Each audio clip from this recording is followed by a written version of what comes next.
Hey all, I want to welcome everyone to this video. Today I'm going to be talking about a little bit about Apache Pulsar and RabbitMQ. I had already talked about Pulsar and Kafka. Comment basically, someone asked basically, what about the difference between Pulsar and RabbitMQ? So I'll be discussing the pros and cons very quickly and very briefly between both platforms and their ideal use cases and which is better for a pub sub model more than anything else. So what is Pulsar?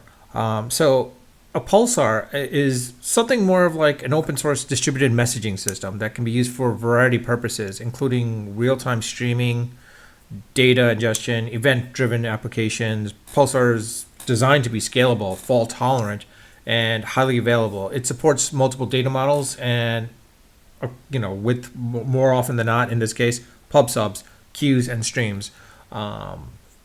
A lot of the cases nowadays, people are using pub subs more than anything else. Now, RabbitMQ it's another open source messaging system, but it's widely used, of course.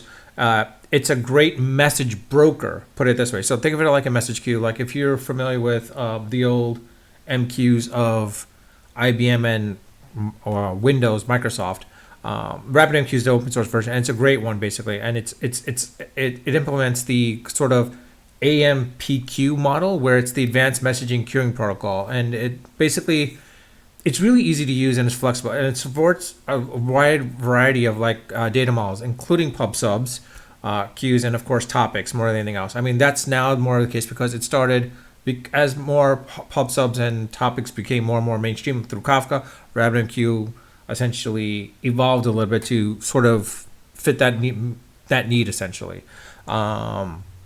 Now with Pulsar itself versus, let's say, RabbitMQ, there are some pros and cons, of course. So I'm going to give you one of the pros basically with Pulsar. Pros, of course, is like it's high throughput latency. It's got low latency, of course. Scalable and fault tolerant.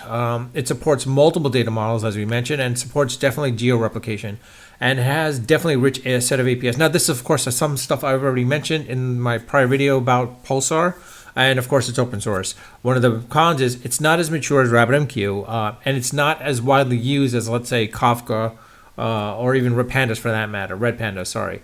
And some of the features are still under development. Now, with RabbitMQ, it's mature, definitely widely used, more than a lot of the open source MQs that are out there. Supports a wide range of data models, has a large community of users and developers, and it's easy to use and manage, and it has definitely a rich set of features. I could get more into the features if you want. Just let me know in the comments. I'll probably talk about it as well too. The one thing is it's sort of not as scalable and not as fault tolerant as Apache Pulsar, but it sort of is still in the same aspect. It's a little bit more, definitely more fault tolerant than, let's say, Microsoft's MQ or IBM's MQ for that matter. The one thing though RabbitMQ does not right now, from my understanding, I think it's coming down the line, is will eventually support geo-replication. Now, it doesn't have as rich a set of APIs as Apache Pulsar. Now, one of the things is, someone might ask is like, well, you have RabbitMQ, what about event, the cloud providers with their message queues, basically, with AWS's Kinesis, Microsoft's Event Hub, and I forgot what GCP's. I think GCP's Pub Sub.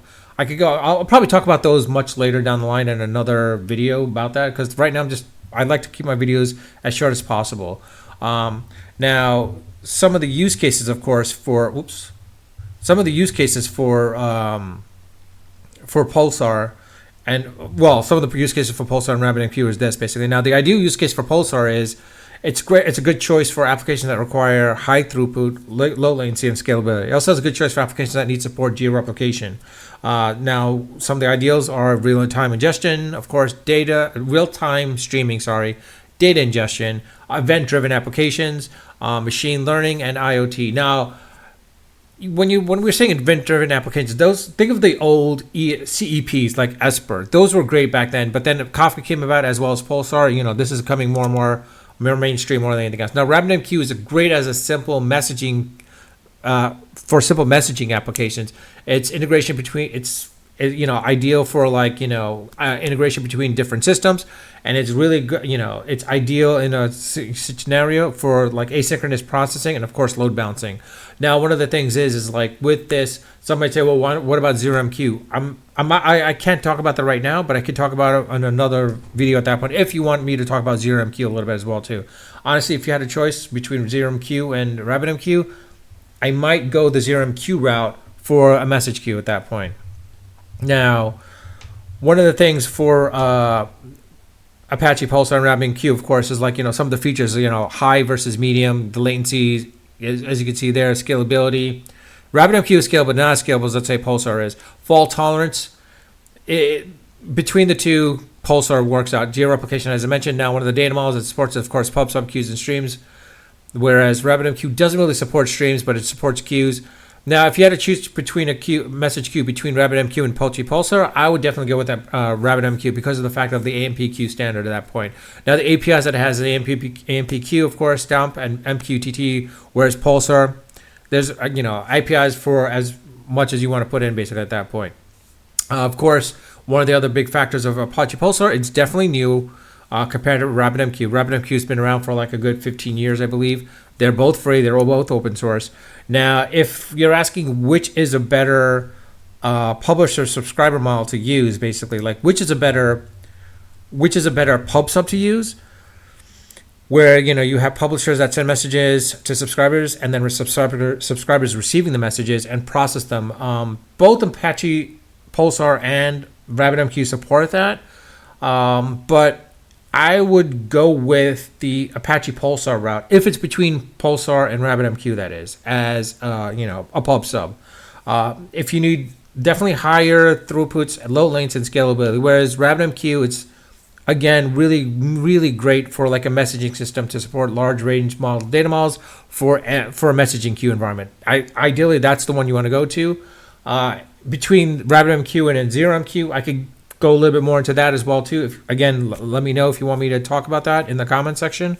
One of the other aspects as well too is if I had a choice between Pulsar and Kafka, I would go with Kafka for now because the fact is it definitely is much more, the latency is much more the latency is much more geared towards lower latency in Kafka. Pulsar was trying to, you know, come to that nature.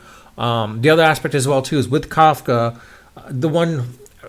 it's kind of changed now. It was dependent on Zookeeper. That was one of the biggest drawbacks at that point, but now it's moving away from that. But the other thing is basically the throughput is still high enough to the point where like it charges a large number of RPSs versus Pulsar. RabbitMQ itself, yes, there is a drawback to the latency and the number of requests per second that come into RabbitMQ. I would not use that. Again, if you have a high RPS environment, I would not use RabbitMQ as that pub sub. Pulsar makes more sense between RabbitMQ and between the two, basically. But if it's between Pulsar, RabbitMQ, and Kafka, I would go the Kafka route, quite honestly. But with that, I'll leave it at that. I hope I answered any of your questions. If you want me to go further into these, I will. Or if you want me to talk about RabbitMQ and ZeroMQ or Red Panda for that matter, let me know. Or even the cloud environments for that matter, with, you know, GCP's, AWS's, and Azure's own little sort of pub sub / messaging queue environments as well too. Let me know about that. I'll talk about that as well too if you want me to talk about that. With that, I'll leave it at that. If you, again, leave your comment in the comment section. I do respond. I do read my comments when I get notified. Unfortunately, in this last comment that I saw, I didn't see it until literally like a couple of days ago, unfortunately. And I was like, damn. And as well as the fact of I do respond to them when they do warrant a response. In this case, this video is actually a response to that comment that was made about Kafka versus Pulsar. And also in the aspect of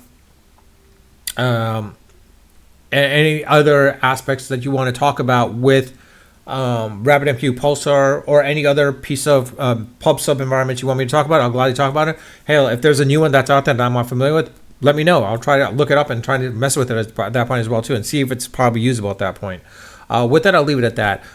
Again, if you like my videos, like my content, like my channel, please subscribe if you haven't subscribed. If you want any more information, please let me know again. And for those that have subscribed, I thank you for that. And with that, I'll leave it at that. Unfiltered, unedited, and always unrehearsed. Until next time.